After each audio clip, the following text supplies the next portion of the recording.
microphones are hidden in the seats, or maybe the guys took them. I don't know.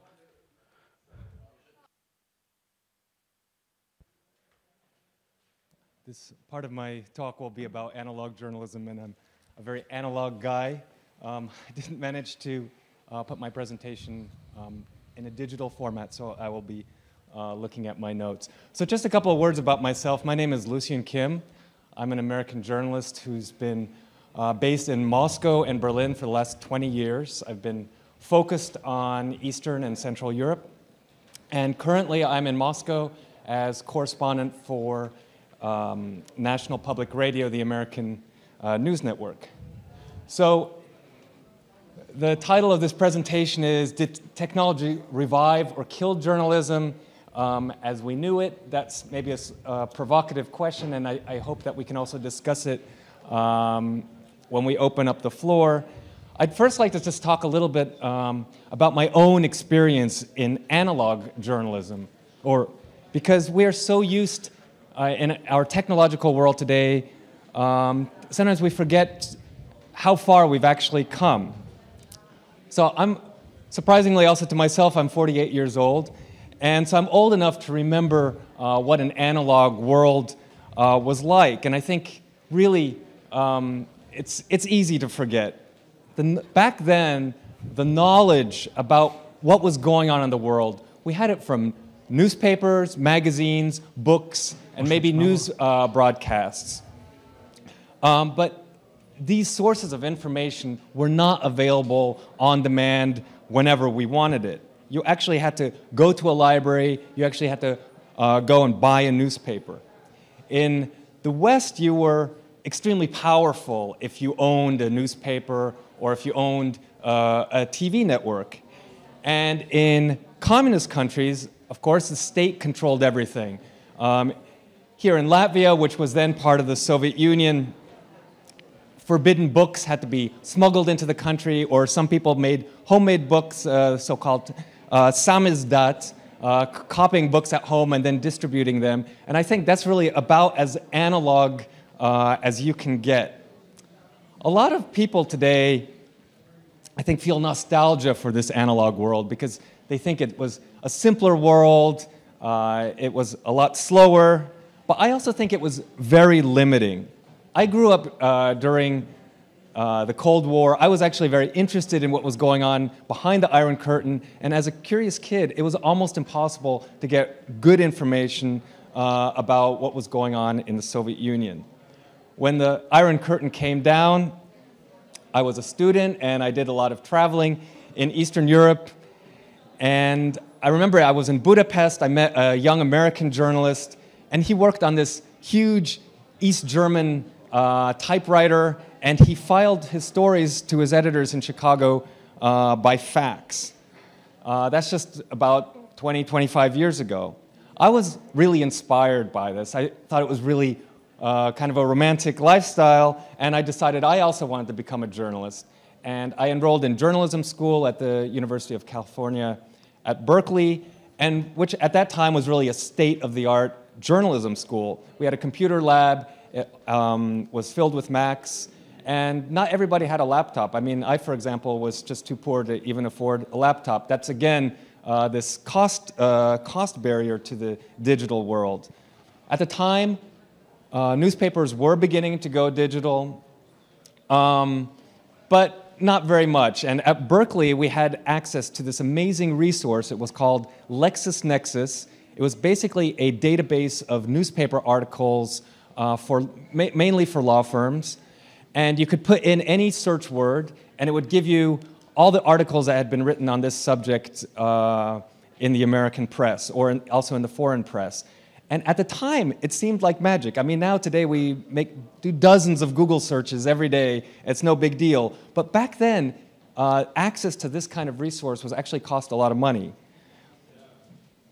So I ended up actually dropping out of journalism school. I received a fellowship, and I moved to Berlin, where I was going to start working as a journalist. And I think the first thing I bought was a fax machine. And the second thing was, of course, open an email account with AOL. And, you know, that's the kind of world we were living in back then. where everything went through dial-up internet or through faxes. And how do you get your news? How do you start as a journalist? Well, you have to buy physical newspapers. The German newspapers especially didn't have online archives.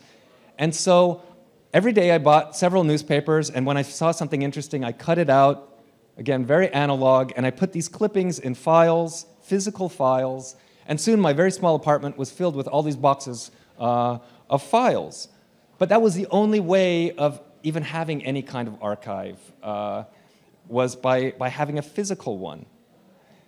Then mobile phones appeared, and I will admit that I'm not really an early adopter. I preferred having my answering machine. It was sort of a shield. You could hide from your editors. But I finally got my mobile phone. I just have a couple of slides here, some pictures from my, oops, this is not the right one, from my experiences as a journalist. So I actually got my first mobile phone when I was in Kosovo. That was in 1999. That was when NATO was moving into Kosovo and occupying it. I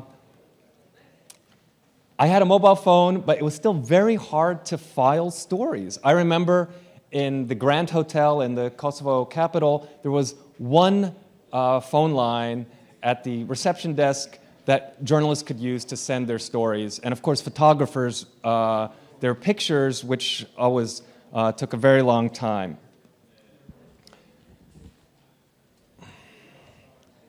So as I was starting out in journalism, I experienced in this transition period some newspapers succeed and some lost. I think American newspapers did understand early on that digitalization was the way of the future, but they didn't understand exactly how they would make money out of that. And the idea was, we need to keep up with the technology, and later on, we will figure out how to make the money. And so a lot of newspapers established excellent digital platforms, and of course there was always the debate about whether to have a paywall or not. The New York Times, for example, which has a great digital platform, only put up a paywall a few years ago. Some papers didn't survive. One of the papers I started out with, the Christian Science Monitor, based in Boston, actually stopped printing physical newspapers in 2008. It just couldn't keep up, and now this newspaper has really just become a shadow of itself. So with greater digitalization, the expectation grew that news is free. And that's especially true about social media, which was a revolution for traditional media. And social media held this promise and a great risk. It held the promise of viral distribution, viral and free distribution. But it also had this huge risk that nobody was going to pay for their news anymore. And you had these weird partnerships opening up. For example, Facebook Live. A lot of media cooperated with Facebook. They didn't exactly know how it was going to work, but they decided they need to be there where all the eyeballs are.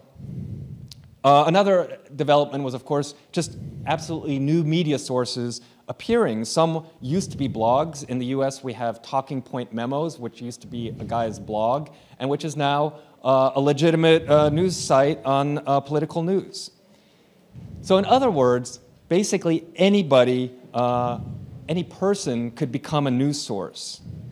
And that's where I think we arrive at the idea of citizen journalism, which is a word that's been used a lot. Although actually, citizen journalism has been around before blogs and before social media. The idea is that mainstream media are guided by their financial and corporate interests, and they're not interested, or they're simply too arrogant to care about what little people think. And suddenly, blogs and social media made that kind of access possible. Again, I have a personal experience. I hope this time, we made this presentation in about, all right, well, oh, there we go. That's the picture I was looking for. Again, I have a personal experience with blogging. After Berlin, I moved to Moscow.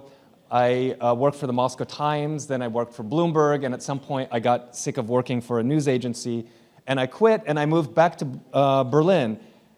And almost the moment I moved back to Berlin, something amazing happened in Moscow. There were these mass protests, really thousands, tens of thousands of people going out on the street, and I returned. This was in December 2011, and I immediately returned. I'm a reporter. It's in my blood. I talked to people, I interviewed them, I took a lot of pictures, and at the end of the day, I didn't know what to do with all this material. And a friend of mine, a journalist, said, well, just start a blog. And that's how it started. I went on Blogspot. I think it takes about 5 minutes to start a blog. It's about the time when I started my Twitter account, and it's also the first time I finally invested in a smartphone. Now, this blog never really went viral, but I did get a real following for my blog from people around the world who wanted to know what was going on the streets of Moscow, more detailed than just some brief news reports. And I personally found this experience of blogging empowering and liberating because I wasn't wearing my Bloomberg hat anymore, and I was really a nobody. And suddenly, I had a platform that I could use. I could post whatever I wanted, although I would maintain that I continue to maintain high professional standards. And in effect, I had also become a citizen journalist. Now, at the same time, I would now say something that's slightly contradictory. I actually think that citizen journalism as such doesn't work. The idea itself of citizen journalism is, of course, very noble. It seems like it would be extremely democratic because it goes around all these filters created by governments and corporations.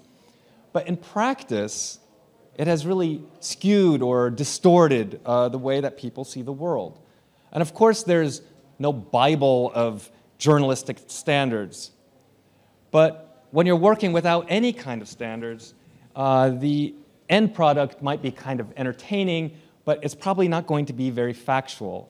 So it's okay if your crazy uncle has his own little blog and maybe 20 followers on Twitter, but there's really a bigger problem, is that this great promise of citizen journalism has been hijacked by bad actors, namely by governments. And because of my background, the example that comes to mind is Russia.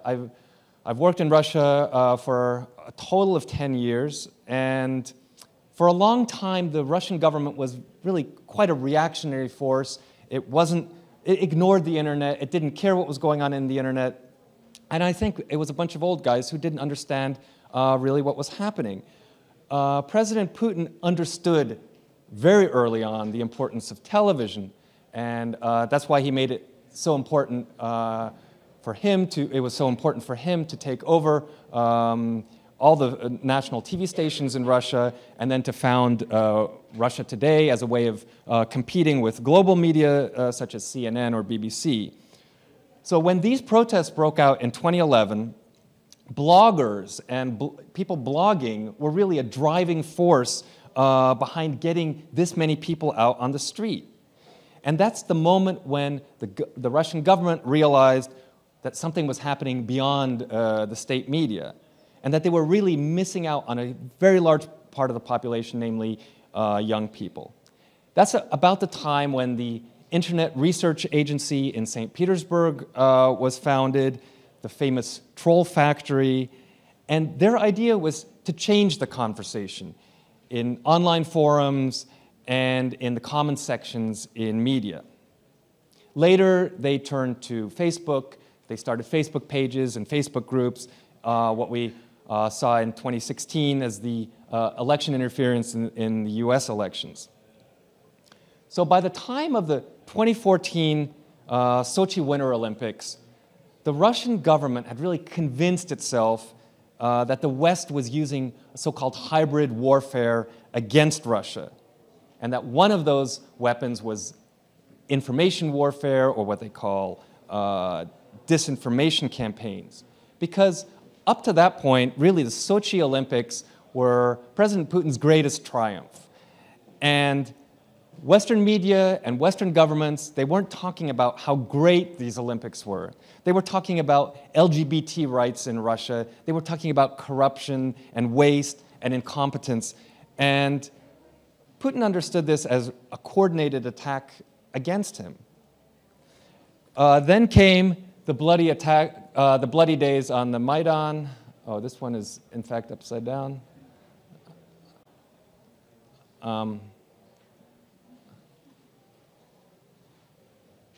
So then came the bloody days on the Maidan almost immediately after the Olympics, the occupation of Crimea, and the start of the war in eastern Ukraine. And at that time, I was traveling a lot. I traveled to Crimea, I traveled to eastern Ukraine in those early days. And there were protests at that time, there was no war, and I tried to talk to the pro-Russian protesters. And I found it very difficult to talk to them. They were consumers of Russian state television, and they weren't only convinced that this new government in Kiev, that they were fascists and junta and whatever they said on Russian state television, but they were also convinced that Russia was in an information war with the West, and that I, as a Western journalist, was actually one of the combatants. Now, I've covered conflicts in other places, and I always try to talk to all sides. I'm always interested, what are people's motivations, especially when it comes to violence? Why are people so angry? And when I was working in eastern Ukraine, I never felt such hostility towards me than anywhere else. People didn't want to talk to me, and often what I found interesting is they couldn't actually say what they were so angry about. They simply repeated lines from the Russian media. And this means there was zero trust in journalism. When I was in Kosovo 20 years ago, the local Serb population was extremely angry with the United States because of the bombing campaign that preceded it. But I had no problem talking to Serbs. They saw me as a way of communicating their message to an American audience. This was a very different case when I was in eastern Ukraine. Of course, this phenomenon of distrust in media is not limited to Russia or Ukraine. I witnessed this in Germany. A few years ago, there was a right-wing street movement that began called Pegida, and they were also extremely hostile to the press. It was almost impossible to talk to them. And of course, this is a phenomenon in the United States, where fake news is an expression used by the president about basically any story that he doesn't like. In the US today, the big media companies have now lost their monopolies. 20 or 30 years ago, there were a few big sources of international and especially national news. You could watch one of the several national networks, TV networks. You could read a national newspaper like the New York Times or the Wall Street Journal. And smaller media, they just took things from the Associated Press and Reuters and wire agencies like that. So the decentralization of the news media might seem like a really positive development. But the problem is, this traditional media haven't been replaced by grassroots publications with quality journalism. They've been replaced by media startups that often serve just as aggregators, or by political fringe publications that now have huge audiences thanks to social media. So in some ways, in the US and I think around the world, conspiracy theories themselves have become part of the mainstream discussion. I remember, I'm going to skip that picture because it was upside down. I remember from the 2016 election in the US, there was one story from a Trump campaign rally when one of the supporters was telling the reporter all sorts of crazy things that Hillary Clinton would do when she becomes president. And the reporter said, well, where do you have this information from? And the answer was, from the internet. And the internet itself has now become some kind of news source. So I'd like to return to my initial question. Did technology revive or kill journalism? And is journalism actually freer? This is a digital freedom festival. Is journalism actually freer in this digital age that held so much promise just a few years ago? Well, first of all, I would say even though I'm holding a piece of paper and I couldn't put my presentation together, I'm not a technology pessimist. The internet has disrupted basically every industry, and journalists are just like everybody else. We're trying to figure out how to operate in this new environment. But to answer the question, I think yes, journalism or the technology did kill journalism as we knew it, as we once knew it. And I'm also not sure that journalism has become much freer. I think there's a fine line between freedom and anarchy, and I think the media today are much more in a state of anarchy. Technology has not democratized news media. It has only lowered the threshold, the barrier for entry, and that's also allowed a lot of bad actors, including governments, to join. In the US and in many other countries, we're now unable to agree on some basic common ground because we can't agree anymore what is true. And thanks to social media, we now live in these echo chambers that just amplify our own beliefs and reinforce our own beliefs, and they basically drown out any alternative opinions or facts that challenge what we think we know. Just again, a personal experience. Recently, right before our elections in the US in November, earlier this month, I unfollowed literally dozens of my American colleagues because I go to Twitter for facts, for news, and I was just reading so much outrage. People were outraged every second about something, and there was too much of that in my opinion. So I don't have any, of course, I don't have any ready solutions about what we can do, because I think this is really probably the most pressing issue in journalism today. Just a couple of years ago, people in the news media were wondering how they could preserve the business model of legacy media. That was the existential crisis in journalism. And today, I think it's really a very different existential crisis. It's about what is the truth and what can we agree on? What version of reality can we agree on? My concern is that in authoritarian countries, governments are going to use technology and social media to spread propaganda and also to penetrate deeper into people's lives. And there's also a danger for democracies. I think in democracies, there's a real danger of polarization, of societies just going separate ways and splitting into different camps. So I hope in the discussion that follows we can talk about some of these points, and I'd be really interested to hear what you have to say about that. Thank you.